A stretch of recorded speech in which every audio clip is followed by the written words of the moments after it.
Hello and welcome to my channel. Please read the disclaimer. आज का topic है depression. Depression एक complex या पेचीदा मेंटल डिसऑर्डर है। यदि हम कहते हैं किसी को क्लिनिकल डिप्रेशन है या डिप्रेशन है तो इसका मीनिंग है ऐसी उदासी या सैडनेस, निराशा या होपलेसनेस और खुशी, प्लेजर, इंटरेस्ट का ना होना जो कि लगातार और बिना ब्रेक के परसिस्ट करता है। यह व्यक्ति की क्वालिटी ऑफ लाइफ पर भी सिग्निफिकेंटली असर डालता है। वैसे तो हम सभी कभी कभी 1 या 2 दिनों के लिए उदास या मायूस होते हैं, दुखी होते हैं या निराश होते हैं, लेकिन ये एबनॉर्मल नहीं है। जब ये उदासी लगातार और परसिस्टेंट रहती है 2 वीक्स या उससे ज़्यादा, तब इसके डिप्रेशन होने की पॉसिबिलिटी होती है। ये क्लिनिकल डिप्रेशन या मेजर डिप्रेसिव डिसऑर्डर एक कॉमन और एक सीरियस मूड डिसऑर्डर है। डिप्रेशन के साथ लोगों को क्रॉनिक या लंबा चलने वाला पेन और डाइजेस्टिव प्रॉब्लम्स जैसे गैस, एसिडिटी, बदहज़मी जैसे फिजिकल सिम्टम्स भी हो सकते हैं। डिप्रेशन भी सर्दी, फ्लू, खांसी, आस्थमा के जैसी एक बीमारी है। अगर ट्रीटमेंट नहीं किया तो ये कई महीनों और बरसों तक भी चल सकती है। पेशेंट को बताना ज़रूरी है कि डिप्रेशन उनका फॉल्ट नहीं है और ऐसा कभी नहीं कहे कि ये सब मन की उपज है। सही ट्रीटमेंट और सपोर्ट के साथ फुल रिकवरी पॉसिबल है। WHO के अनुसार वर्ल्ड वाइड डिप्रेशन के लगभग 26.4 करोड़ पेशेंट्स हैं। डेवलपिंग कंट्रीज़ में 75% से ज़्यादा लोगों को ट्रीटमेंट नहीं मिलता। अक्सर मेंटल डिसऑर्डर ज़िंदगी के दूसरे या तीसरे दशक में यानी कि टीन्स या 20s में शुरू होती हैं। बड़ी उम्र में शुरू होने वाले मेंटल डिसऑर्डर्स यूजुअली कोई मेडिकल प्रॉब्लम की वजह से हो सकते हैं। डिप्रेशन के कई प्रकार होते हैं, जैसे कि major depressive disorder, MDD, dysthymia, psychotic depression, bipolar depression. लेकिन सरल अंडरस्टैंडिंग के लिए हम डिप्रेशन को प्राइमरी और सेकेंडरी डिप्रेशन में बांट सकते हैं। प्राइमरी डिप्रेशन उसे कहते हैं जो किसी मेडिकल कंडीशन या फिजिकल बीमारी या किसी ड्रग अब्यूज़ के कारण नहीं होता। सेकेंडरी डिप्रेशन उसे कहते हैं जो किसी मेडिकल कंडीशन या सब्सटेंस अब्यूज़ के कारण होता है।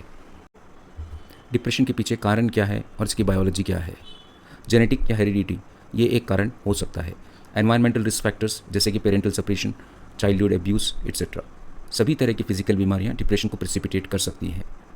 Hormonal imbalance, hypothyroidism, organic brain diseases including brain tumours भी डिप्रेशन के रूप में प्रस्तुत हो सकती हैं।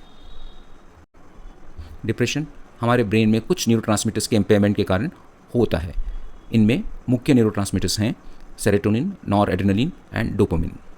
डिप्रेस पेशेंट्स के MRI ब्रेन स्कैन में भी चेंजेस पाए जाते हैं। इसका मतलब ये साफ है कि depression it's all in the mind thing या सिर्फ दिमाग की उपज ऐसा नहीं है, जैसे कि अक्सर डिप्रेशन के शिकार लोगों को कहा जाता है। डिप्रेशन के कारण हमारी इम्यूनिटी भी कम हो सकती है। डिप्रेशन के मुख्य सिम्टम्स क्या हैं? परसिस्टेंट सैडनेस या लगातार चलने वाली उदासी, फटीग या थकावट, स्लीप डिस्टर्बेंस। व्यक्ति की लाइफ में जो चीज़ें एक बार एंजॉयबल थी वैसी चीज़ों में भी इंटरेस्ट का ना होना, हमेशा नाकाबिलियत या वर्थलेसनेस की फीलिंग होना, गिल्ट या अपराध बोध की फीलिंग होना भी डिप्रेशन के सिम्टम्स है। कंसंट्रेशन या एकाग्रता में डिफ़िकल्टी होना, ये सभी डिप्रेशन के सिम्टम्स हैं। पेशेंट के लिए एक स्टैंडर्ड क्वेश्चनर दिया जाता है जिसे पेशेंट हेल्थ क्वेश्चनर 9 या PHQ-9 कहते हैं। PHQ-9 में 9 क्वेश्चंस पूछे जाते हैं। हर क्वेश्चन का आंसर पेशेंट को 0 से 3 की स्केल पर देना होता है। एक क्वेश्चन है, क्या आप डाउन फील कर रहे हैं, डिप्रेस्ड फील कर रहे हैं या होपलेस फील कर रहे हैं? अगर उसका आंसर है बिल्कुल नहीं तो स्कोर होगा 0, कई दिनों से तो उसका स्कोर होगा 1, लगभग हर दूसरे दिन तो स्कोर होगा 2, हाँ हर रोज़ ऐसा फील होता है तो स्कोर होगा 3। इन्हीं 4 पैमानों पे सभी सवालों के जवाब मार्क किए जाते हैं। दूसरा एग्जाम्पल के लिए सवाल है, क्या आप पिछले 2 हफ्तों में किसी भी चीज़ में इंटरेस्ट या प्लेजर महसूस नहीं कर रहे हैं? इसका भी आंसर पहले ही क्वेश्चन की तरह दिया जाता है। अगला क्वेश्चन नींद के संबंध में है। उसके बाद फीलिंग टायर्ड या एनर्जी की कमी के बारे में क्वेश्चन पूछा जाता है। 5वां क्वेश्चन भूख का ना होना या भूख का ज़्यादा लगना उसके बारे में है। 6ठा क्वेश्चन ये है, आप आपके बारे में बुरा सोच रहे हैं या अपने आप को वर्थलेस समझ रहे हैं या बेकार समझ रहे हैं। अगला क्वेश्चन कंसंट्रेशन के बारे में है। 8वां क्वेश्चन, आप बहुत स्लो बात कर रहे हैं या स्लो चल रहे हैं, या इसका ठीक उल्टा आप बहुत ज़्यादा रेस्टलेस हैं, फिजेटी हो गए हैं। आखिरी क्वेश्चन, क्या आपको अपने आप को हर्ट करना या नुकसान करने का ख्याल कभी आया है? इन 9 क्वेश्चंस के आंसर करके स्कोरिंग की जाती है। यदि किसी का स्कोर 0 से 4 तक हो तो उसे डिप्रेशन नहीं है। स्कोर 5 से 9 हो तो उसे माइल्ड डिप्रेशन है। किसी का स्कोर 10 से 14 हो तो उसे मॉडरेट डिप्रेशन है। 15 to 19 स्कोर होने पर उसे मॉडरेटली सिवियर डिप्रेशन कहा जाता है। किसी का स्कोर 20 से 27 हो तो इसे सिवियर डिप्रेशन माना जाता है।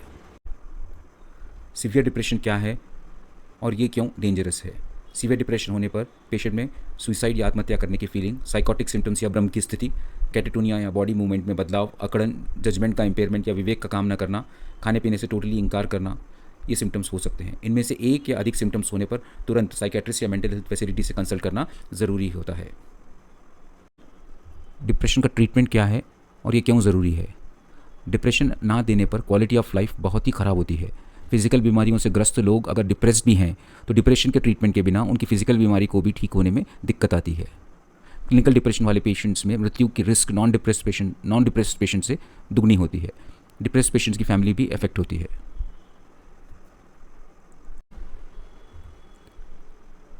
इसके ट्रीटमेंट में मेडिसिन का रोल है, काउंसलिंग और साइकोथेरेपी, रिलैक्सेशन टेक्निक्स, एक्सरसाइजेस और ब्रेन स्टिमुलेशन बाय डिवाइसेस, इन सब का रोल हो सकता है। एंटी डिप्रेसेंट्स दवाओं में सेलेक्टिव सेरोटोनिन रीअपटेक इनहिबिटर्स यानी कि SSRI, SNRI, atypical anti depressants, serotonin modulators, ये दवाएं शामिल हैं। पुरानी और कम यूज़ आने वाली एंटी डिप्रेसेंट्स में ट्राइसाइक्लिक एंटी डिप्रेसेंट्स और MAO इनहिबिटर्स शामिल हैं। एंटी डिप्रेसेंट मेडिसिन किस तरह से सिलेक्ट की जाती हैं?